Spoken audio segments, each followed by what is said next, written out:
Welcome to the channel. ఇప్పుడు ఏ inter పూర్తయిన స్టూడెంట్ని కదిపినా నువ్వు ఏ బ్రాంచ్ జాయిన్ అవుతావు అంటే CSC.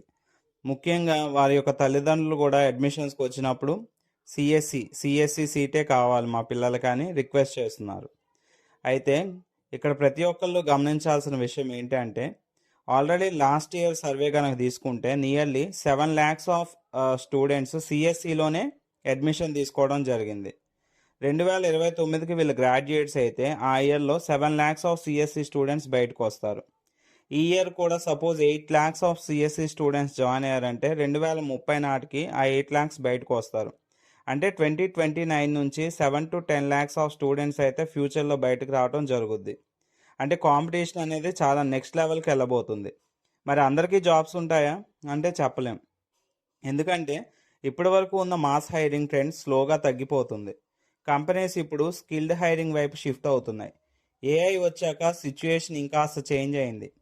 Basic coding jobs, repetitive పనులు ఇవన్నీ కూడా ఏఐ తీసుకుంటుంది. కానీ అదే టైంలో కొత్త అవకాశాలు కూడా వస్తున్నాయి. AI, machine learning, data science, cyber security, cloud ఇవి నేర్చుకున్న వాళ్ళకి డిమాండ్ భారీగా పెరుగుతుంది.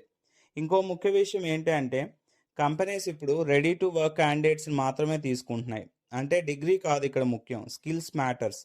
Internships, real time projects, problem solving ఇవి మీ ఫ్యూచర్ని అయితే డిసైడ్ చేస్తాయి.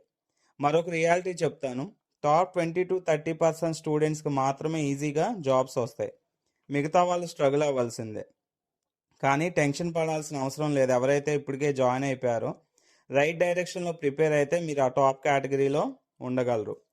అయితే ఇక్కడ తల్లిదండ్రులు ఆలోచించాల్సిన ఒక విషయం ఏంటంటే తమ పిల్లల భవిష్యత్తులో ఇంత గట్టి కాంపిటీషన్ ఇవ్వగలరా లేదా అనేది చర్చించుకొని ఇతర బ్రాంచ్లకు కూడా ప్రాముఖ్యత ఇవ్వండి. నెక్స్ట్ సెకండ్ ఇంపార్టెంట్ బ్రాంచ్ ఏంటంటే ECE, electronics and communication engineering. మనకి ఫ్యూచర్లో చాలా రోబోటిక్స్, విఎల్ఎస్ఐ, అదేవిధంగా క్వాంటమ్ వ్యాలీ ఆల్రెడీ ఎస్టాబ్లిష్ అయింది. ఈసీఈ వైపు కూడా మనకి భారీగా బూమ్ వచ్చే ఛాన్సెస్ అయితే ఉన్నాయి.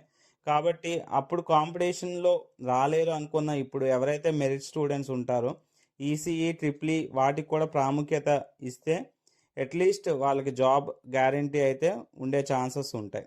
Thank you for watching.